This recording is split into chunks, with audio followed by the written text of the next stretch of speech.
Welcome to Midget Step Podcast. We discuss entrepreneurship, industry trends, and the occasional book review. For generations, large corporations have guarded their data, and that was their largest value proposition. We're going to be talking today with Luke Tatman and discussing how AI could potentially level the playing field a little bit. Today on the show, we have Luke Tatman. Luke Tatman is a corporate strategist at one of the largest privately held real estate firms in the world. We're going to be discussing today some things that he's seeing on the industry side, and then providing some background on why are some of these industries at risk. Like, I work in insurance, Luke Tatman works in real estate, and both of these industries are kind of considered the old guard, where they haven't changed very much. They haven't changed because no one's really forced them to change, and people who have tried to force change have failed miserably. But I think AI potentially has some abilities that previously hasn't been around. And I think that would open up opportunities for change a little bit more than before. So today in this episode, we're going to be discussing jobs at risk, which is basically providing a background about how ChatGPT came out in 2022 and how quickly it's been adopted either by individuals or corporations. And from shifting from individuals to institutions, and then how AI is potentially reaching real estate. Luke, welcome to the show, man. Well, thank you for having me. Excited to be here. Yeah, man. Appreciate carving out the time to get on the show. Again, happy to be here and look forward to talking about it. I think it's a fairly interesting topic. It's definitely relevant right now in modern societies. I think hopefully we're able to solve all the world's problems in the next hour.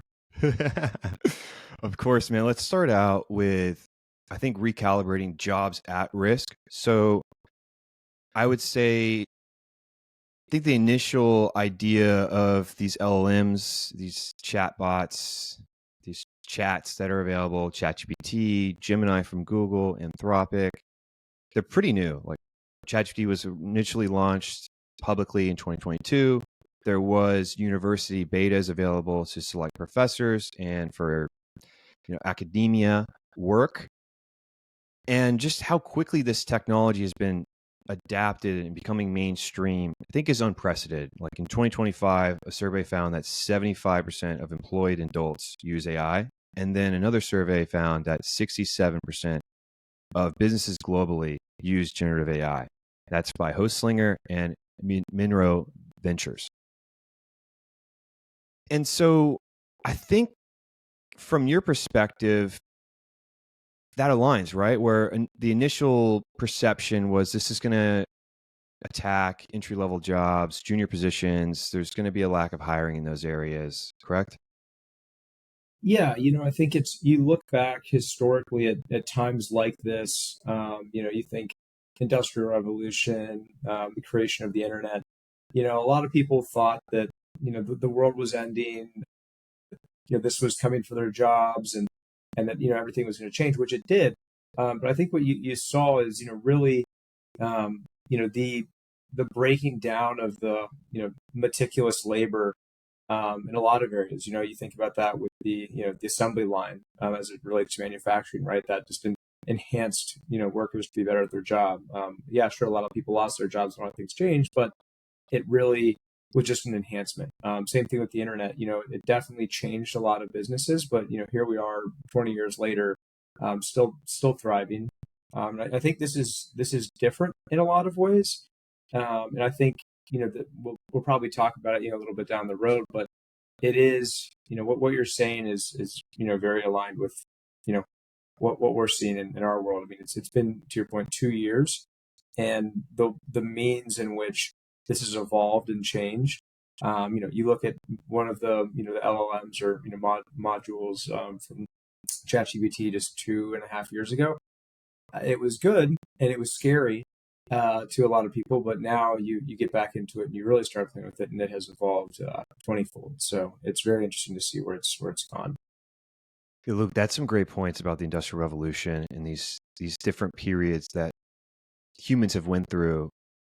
And you said this is a little different. And I think the unprecedented thing is the adoption rate of this technology And then this technology doesn't have a straight through replacement, or these jobs that, people used to ride on a carriage and then light the streetlights at night before electricity, and people were freaking out like, hey, like what are all these people going to do? They no longer have to light the streetlights, and then they could maintain the electricity grid or something else. Whereas AI is just straight up, like, you don't need that many people to run a massive data center. Like a multi-million square foot data center needs like 30 full-time employees. Like, that's it. And so you need more people on the power grid, and you need more people doing other things, but you won't necessarily need as many people doing what they used to do. And I think that's the real threat there. Yeah.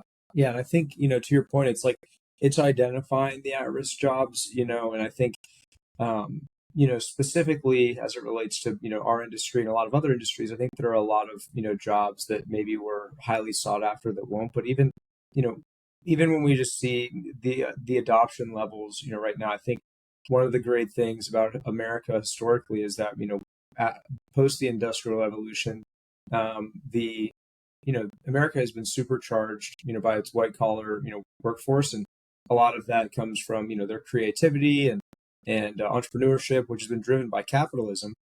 But it's, now we're kind of approaching, a place where when we're looking at those at-risk jobs, it's easy for us to kind of look at it now and go, okay, well, these aren't, manual labor.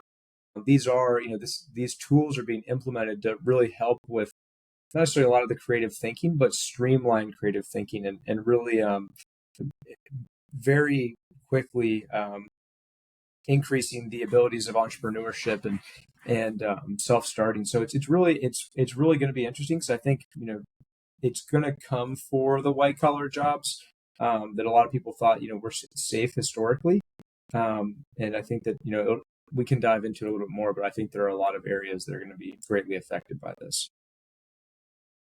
Yeah, no, I think that's another great point, to where not only does it causes problems, but it also creates things that might be a strength, where this AI piece will be a catalyst for innovation 100%. It allows any tinkerer or curious mind to just get their sleeves up and just start creating stuff, and get to idea to point of concept, or a prototype, to get to the market, and then understand whether the market is willing to pay for that. But before, that would take months, maybe a year, depending on how complex the idea is, hundreds of thousands of dollars potentially. Now you can do that with a couple $100 and some free time, which makes a massive difference on a society that values creativity and innovation and is willing to pay you for that. Yeah, I agree. I mean, I think it is, when we're looking, from my perspective, when we're looking at the jobs that are at risk, within my industry, you have a lot of tasks that are very, detail oriented. They're very specifically laid out. You need to come in every day. You need to make a marketing brochure. You need to come in. You need to fill out this pro forma. You need to come in and write this research. There are a lot of things that are, process oriented, 1, 2, 3, 1, 2, 3, that don't necessarily require a lot of outside thought. And there are a lot of people in this country that I think have kind of gotten used to that and said, this is great. I mean, I go to work, I'm an accountant, I know I got to plug the numbers in, I'm great with numbers. And I think while a lot of those jobs are definitely, in my eyes, identified as risk or at risk, I think it provides an opportunity to the best in class and the entrepreneurs in there. And I think that's kind of what I was referring to earlier, is it just further exacerbates the ability of entrepreneurship. So, if any of the people that are in these at-risk jobs, within my industry, within other industries, I think, what I've told people when they say, hey, like, what can I do to stay relevant? I think it's just really pushing people to adopt that mindset of, being an entrepreneur and thinking differently. Because now, if your entire job is putting together marketing decks, and there's a machine now that can make marketing decks way quicker and way faster than you, well, you need to identify where there may be shortcomings in your role, and what you could be doing to be even better in your role. And so I think it's really going to fall on the individual, at least from a corporate strategy perspective, for people to find their best paths forward. because I think it's moving so fast that a lot of people from a corporate perspective aren't thinking about these things. So I think to anyone listening to this that's wondering, what can I do? I'm in one of those at-risk jobs. I would definitely take some time to figure out, what can I do to be more entrepreneurial? Where is my current role, maybe falling short? And how can I get ahead of the eight ball and go to my boss and say, hey, I'd like to start doing this, this, and this. Because if you can enable yourself with these new AI tools, be proactive and be entrepreneurial, those people will be the people that will be, coming out on top at the end of this golden age of AI. No, 100%. And maybe just to add a little bit of clarification, when Luke says entrepreneurial mindset, it doesn't mean that you have to go and leave and start your own thing. You could do that, but you could be an entrepreneur and help innovate within the company and maybe start a new initiative that you're in charge of. Doesn't necessarily mean you've got to go and jump ship and do your own thing. But I would like to double click into the concept of this siloed knowledge or these processes like in the financial market or the commercial real estate. Can you just provide a little bit of background on how real estate firms traditionally would provide value to a client and how maybe AI is moving into this great equalizer, maybe on just a background perspective before we dive in a little bit more detail? Yeah, definitely. And I think it's important, for a minute to just clarify a little bit more about what it is that I do. Some people will hear, corporate strategy and they don't necessarily understand what that means. And I think it can mean a lot of different things to a lot of different people. But one of the interesting things, within being in real estate, specifically my job is to help drive and steer some of the strategy of our company. So whether that's implementing new technologies, allocation of resources, and just identifying different patterns, data analysis, things like along those lines. The interesting part is, as a commercial real estate company, we have our clients that are a lot of large clients all over the board, and they are they range from manufacturing to law firms, and so we actually use some of that information to drive our decision making, just because we see what other people are doing in the market, which is one of the very interesting pieces of real estate, is that we get to see in real time the decision that people are making as it relates to their workplace. But to that point, I think commercial real estate specifically is a industry that is like many others. It has a very old way of thinking, not very entrepreneurial, as I just mentioned. And they are, the value proposition for commercial real estate brokers or lawyers or anyone within finance is a pairing of data and high-level barriers to entry. And the high-level barriers to entry are generally like a specific knowledge, you're going to school for, things like that. So, you have other industries, that don't necessarily have one of the two. Commercial real estate, much like banking, much like law, is very siloed in the sense that we have had the professionalism. We've gotten past the high barrier to entry to become professionals, and we've had the data to back that up.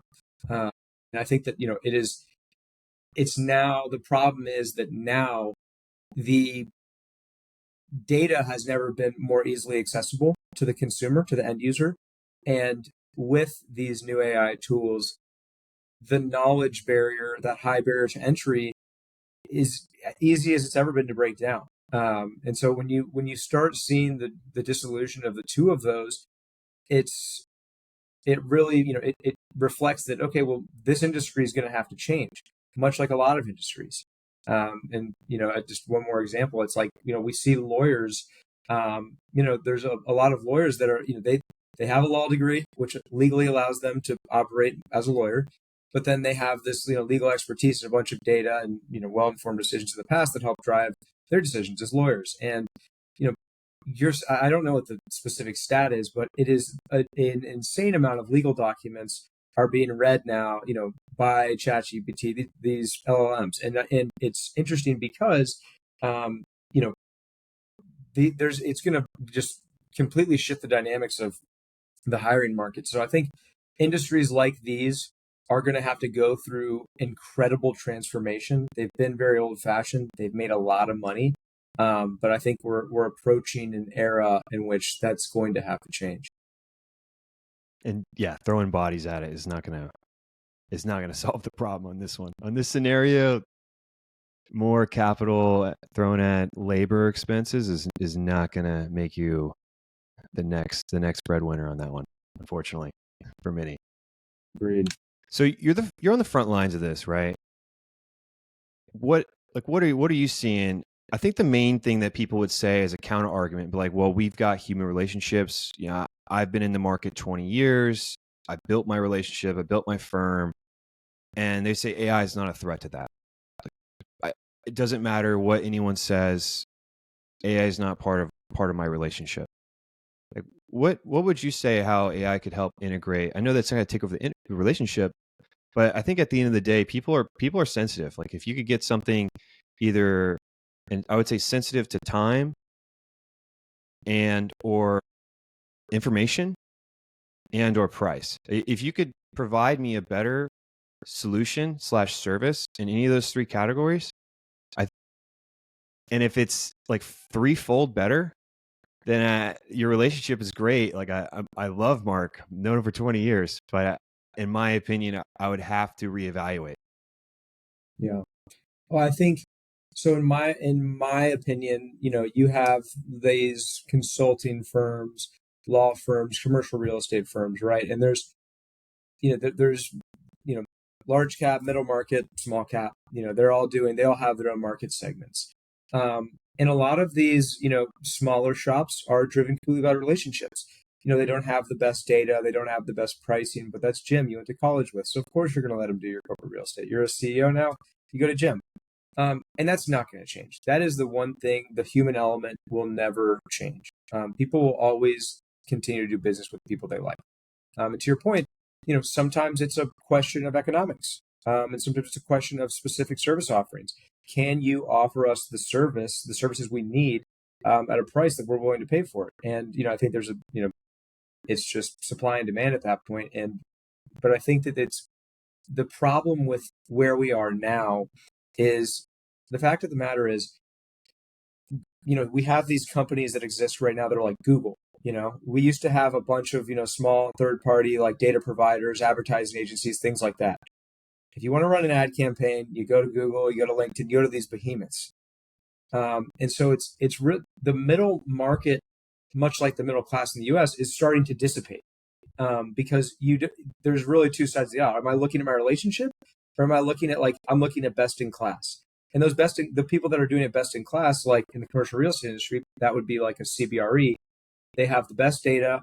They can offer things much more cost effectively because they don't have to assemble the certain data sets. They don't have to bring in these massive teams. They have people that are specifically focused on each of the issues. So it's really I think the way that like the CBREs and the big guys are looking at it is, okay, how are we going to implement this technology and become the most effective we can? How can we build as many SEAL Team 6s as we can with this technology to substantially cut down our footprint?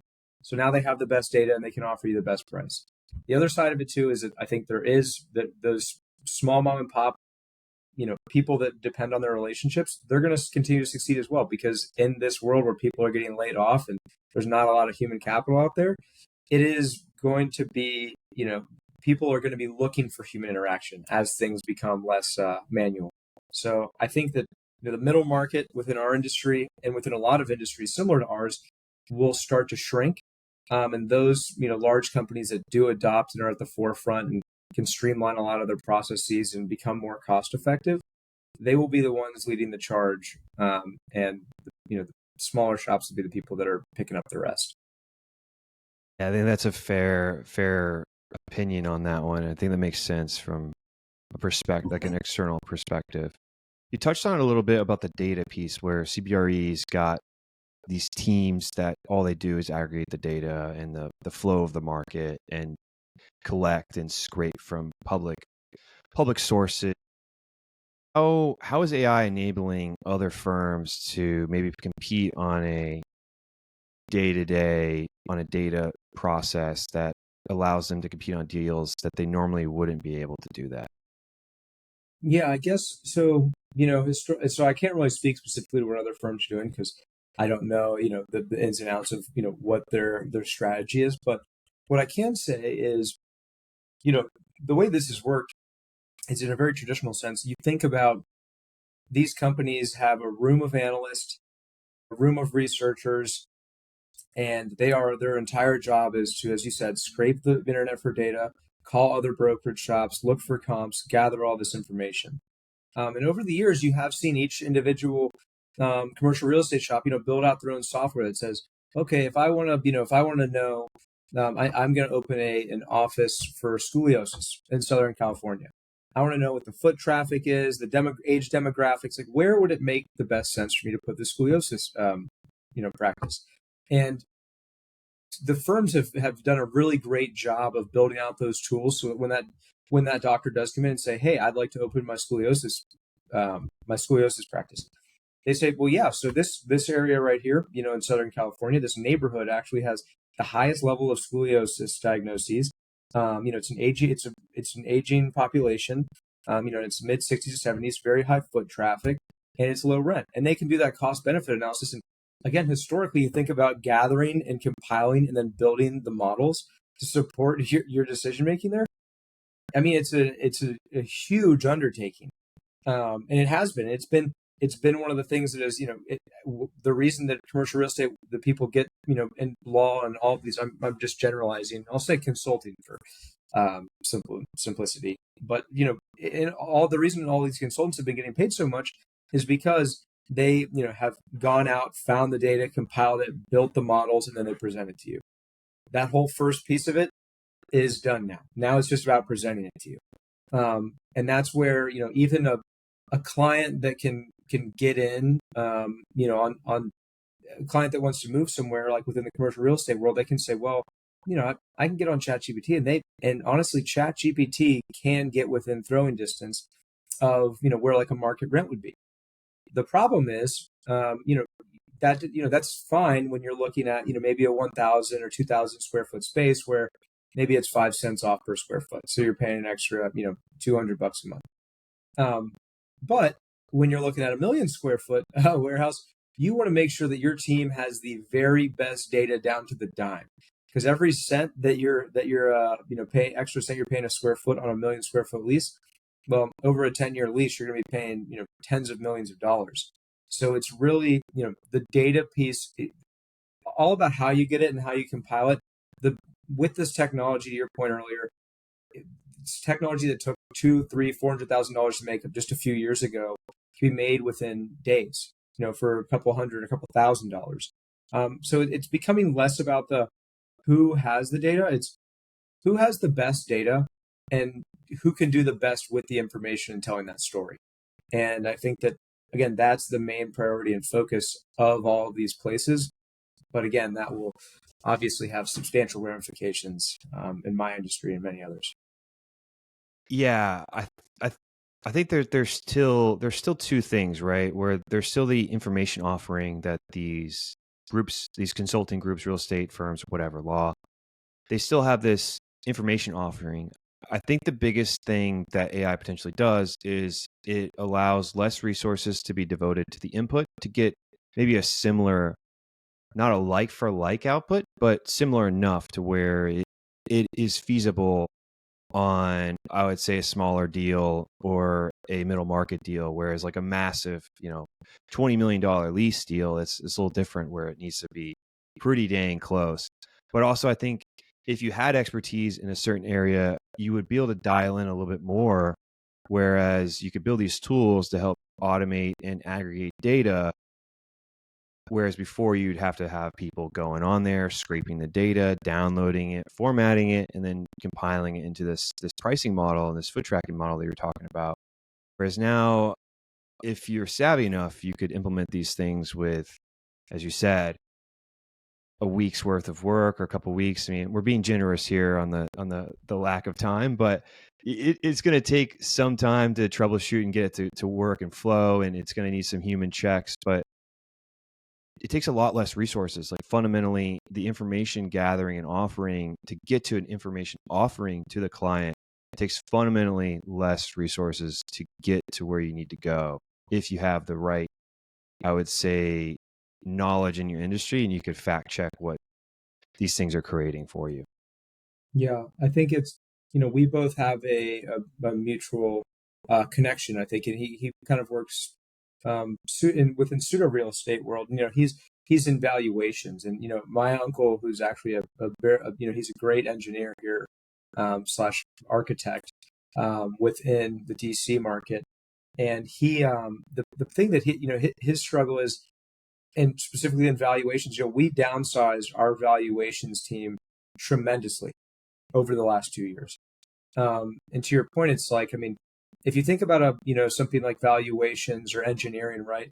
They're underwriting, how much is this building worth, or how much is it going to cost us to build this building? And if we think about it in the layers that we parceled out before, layer one, right? Layer one was Tom, the guy's like, hey, all right, I'm gonna figure out how much this building costs, pre-internet. Picks up the phone. Hey, Bob, Bob's Lumber. How you doing? Listen, how much is lumber going for today? That's how much. All right. If I bought $1 million, how much would it be? All right. Punch in your calculator. Okay, great. Click. Thank you. Internet comes along. All right. Now we have a website. Bob's Lumber has a website that tells me how much. I get a little calculator, and that's it. The thing about AI is now that AI can pull from 10 Bob's Lumber websites, if it's connected properly. And you just think about all the different moving components of, these basically valuations and engineering. These are all like super complex, like learned skills. But as people, there are AI companies coming out every day specifically solving for one problem. So if there's an AI company that comes out tomorrow that says, we are going to be the best aggregate of lumber data on the entire internet. We'll get all the lumber companies, we'll put it in here. That's great. I mean, that's the phase that we're in. People are making millions of dollars off of consolidating all the lumber pricing onto a website that's scrubbing the internet using an AI. And I think that it's it's interesting because like people are building the machines now where a lot of this stuff that's kind of specialized, like valuations or engineering, I don't think that it's at that point yet where those are really the models haven't been built yet, but we're right on the precipice of it, I think, is, kind of the current location that we're at. I don't No, even remember what your question was, but no, I agree 100% with everything you said. And I love your analogy of Bob's Lumber. Maybe just to provide an example, because if you're listening to this, you're like, no way, that's not how it works. That's crazy. An example from myself, without getting too specific about what we were doing, but basically we had a vendor that was offering a service of aggregation of data, like reviews or different things, criminal reports on a location when we were writing insurance, not used for pricing or anything, but would enable us to have a better understanding of the type of risk that this property potentially be and whether or not we're comfortable and we had the right appetite. Instead of paying the vendor, we were able to use these AI companies to scrape the data off the internet, where you could scrape the Yelp reviews, the Google reviews, these other things. Whereas it's important, unstructured data doesn't necessarily move the needle in evaluations or change materially how you would price the property, but it might change your underwriting decision on whether or not this company or this property is the right fit for this portfolio. It might not be our standard portfolio. It might be our at-risk or challenged portfolio, or however you want to divvy it out. But to do that, previously you'd have to have bodies at the problem, and it would just be a manual process, and you'd have to do it every time.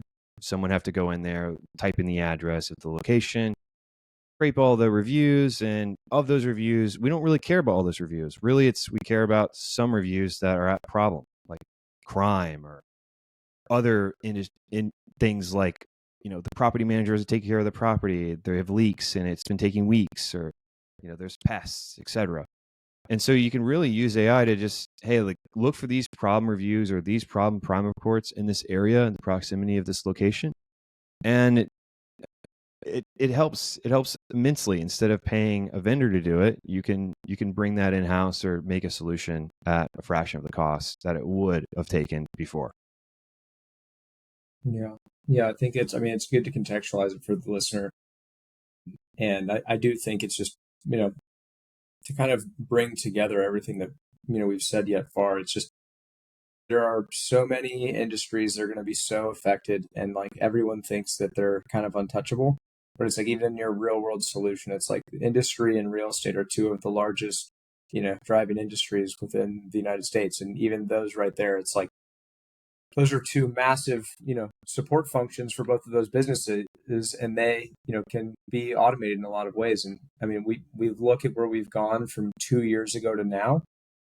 It's been incredible. It's been almost unimaginable. And with the, upcoming developments in quantum computing, and just the further development and just the basic GPT models, it's like I think we'll be very surprised when we should get back together maybe 1 or 2 years from now and look back and say, wow, we were really wrong or really right. But, we'll see.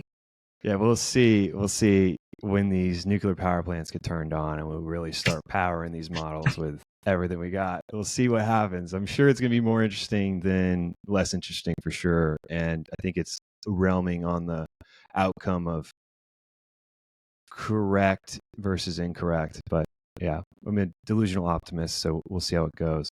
Speaking of this AI providing value and disruption to various industries, what do you think the core value proposition is besides relationships, like a human interaction, when AI becomes better at sourcing deals, underwriting, providing predictive analytics on forecasting of these geographic locations? Like here in the future, I think the foot traffic is this, but I think with these other developments, like we've got these local developments that are coming up that each have 800 single family homes or multifamily homes or apartment buildings. And so it predict the foot traffic to increase and the valuations to change, et cetera, when it's able to contextualize all these moving parts that typically would reflect a real world model. What do you think is the real value proposition in the future, like 5 years from now, 10 years from now, when these things really get built out? Yeah, besides the relationship piece. Well, it's funny you said. I mean, where the argument I've made, I think holistically right now has been fairly reflective of, the, the world of law, finance, consulting, all of those I think have been fairly applicable to what I'm talking about, and broadly speaking, of course. But I think the one thing about real estate is commercial real estate specifically, is it is all about deal origination. That's it. And there are people that my old boss would pick up and call every week. He'd called him 100 times before and never, was able to convince him to sell. And there's another bunch of other guys that have called 100 times before. It's not so much, it's sales. Can you convince your person to sell? Can you convince someone to buy it? And that's it. I mean, it is the value we bring, even at the end of the day, really is, can we provide value to you and enhance your life through whatever means you're looking to enhance it through. So if your fund is looking to, make a substantial, return, then we just have to, and this is where it's like, we've now gone from, having just the broker in on the pitch with the marketing person who can talk about the marketing brochure, to now we actually have kind of taken a different approach. We have the broker come in, who's the salesperson in a traditional sense. But then we also have like our analysts come in. So our data analysts, because they are the ones that are able to compile the actual story and make the justifications. And so I think it's, again, as the playing field is becoming leveled by everyone having very similar data, I think the value proposition, no matter what, stays the same, because it's rooted in that one singular thing, which is sales, people, relationships. The means in which we get to that, I think, is different. But again, those people that are utilizing this in an entrepreneurial spirit and saying, wow, I can leverage AI to tell a way better story. I can leverage AI to get you way better data. We can get a larger data set. The people that are utilizing this correctly, I think, will just excel immensely in these next couple of years. So to answer your question, I think the value proposition stays the same. It's just kind of a different field that you're playing in, to get to that point. The sausage is made slightly different in the future, but it's still a sausage. That's exactly right. Same old sausage. Are you seeing these firms pop up?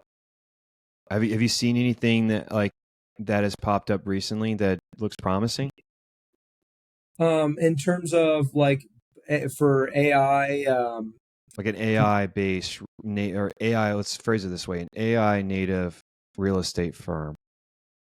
It's funny you say that, actually. I wish I had the article in front of me. There's one that is looking to, replicate some AI capabilities, or real estate capabilities with AI out in Las Vegas. It was about 2.5 months ago. And they are trying to redefine commercial real estate, and they received a severed pig's head in the mail with a note that said, "Don't you dare try changing commercial real estate because we this was built on the backs of yada yada yada." It's just like the old unions, back when the Industrial Revolution came around, right? It's like it is. It's a classic strong arm of like, you're not going to change this. So while there aren't specifically, companies right now that I would identify as, promising, there are steps being made, both from the big shops and from small shops. There's a company, called Henry AI. They are I'll just use them as an example. They make OMs, which are like a big part of our business. It's an offering memoriam. And that's just when we take a property to market, it just gives investors and buyers just an overview of everything about the property. And now that company is specific on that one component of our business, they make those automatically now. And so it's, you and I think the goal is obviously for shops like CBRE, JLL, ours, the goal is to come together. And yeah, I guess the goal is to come together and probably make a lot of those tools in house. But now we're in the space race. We'll see who is the first, who can get to that point of making it make economical sense, while delivering at the level of service that people are comfortable with. So it's so funny because things are moving so fast that there really is no definitive answer. Yeah, just the uncertainty. It's almost like a suspenseful show, but you're part of the show. You're the lead actor, and then you're also the observer at the same time. It's a bit odd, Yeah, you're looking around, and you're like, what is going to happen next? I think that's one of the weird parts of becoming an adult during these times is that, like, everyone, kind of reached the conclusion historically, like, oh, we're just all children that grew up and no one really knows anything. We're all just kind of figuring out as we go along. But even more specifically now, it's like people that have been working in IT for, 20 years, people at other companies, people within the industry that have been working in IT for 20, 30, 40 years, they know almost just as much as the entrepreneurial people we're talking about, like myself, who have been studying this stuff, because it's evolved so fast since the first ChatGPT model came out that the playing field has been leveled. So it's like no one knows what's going on. Anyone that tells you that knows where we're going or what's going on, they are lying to you, because we're all in the same boat. Yeah, it's funny you say that. I was talking about it earlier. I went on a run today and talking with some buddies, and it kind of came up in conversation, but I basically referenced, like, for our generation, this is potentially the thing that you could make it big on, right? Like, we're too young. We're too young for really Bitcoin. Like, maybe you could throw some money in Bitcoin, like if you had some, but you're not a young professional where you've got 20 grand to throw at a problem with Bitcoin, like back in high school or something. The housing crash, we're too young for that. And so all these things where you could make a lucrative outcome, or these just like massive opportunities, you were just too young for. But this is the one opportunity currently for the generation that we have, where you could really, if you go all in and really study it, add it to your craft, provide value to these large organizations, create an organization, that's where you can really add value to society and also enable yourself to be financially compensated for it. Yeah, I think so. I mean, a friend of mine, and I have, we've talked about, some business ideas over the past, 10 years. And the barrier to entry has been that $200,000 check to build out tech and actually implement some of this stuff. And right now is the gold rush. If you're going to go consolidate Tom's lumber pricing, if you see hiccups in your world, it's exactly what I talked about in the beginning. You see a problem. It doesn't even have to be a problem with your company or your job specifically. You see a problem with your industry, go find a way to make those apps or make that website or use AI to get to the finish line, because there will be, going forward 2 to 3 years of just a gold rush of people just making companies. I mean, a lot of them will fail, but a lot of them will succeed. And I think that, people need to be creative and be entrepreneurs now more than ever, because this is quite possibly could be one of the last times that there's going to be any semblance of entrepreneurial spirit. So take advantage of that, while you can. The gold rush, and then there's the great consolidation that we'll all hear about. The great consolidation, yes. Put the chip in your head, and there you go. Yeah. So today, I think it's a great place to close it out. Today's episode, we talked about at-risk jobs, shifting the thought process of AI influence from individuals to institutions, and then how AI is reaching over the aisle to the old guard, potentially in these industries like real estate, insurance, other financial services, and law. That being said, loved having you on the show, Luke. Super knowledgeable about various topics and provided a lot of anecdotal and empirical information on the just where are we at and how are we feeling and what are you seeing? Is there any way that people could get in touch with you or anything that you want to share with the listeners before we drop off? Yeah, I have. I'll make sure that Dalton has my information that he can put at the bottom of the episode. So if anyone wants to get in touch, you can find me on LinkedIn at Luke Tatman.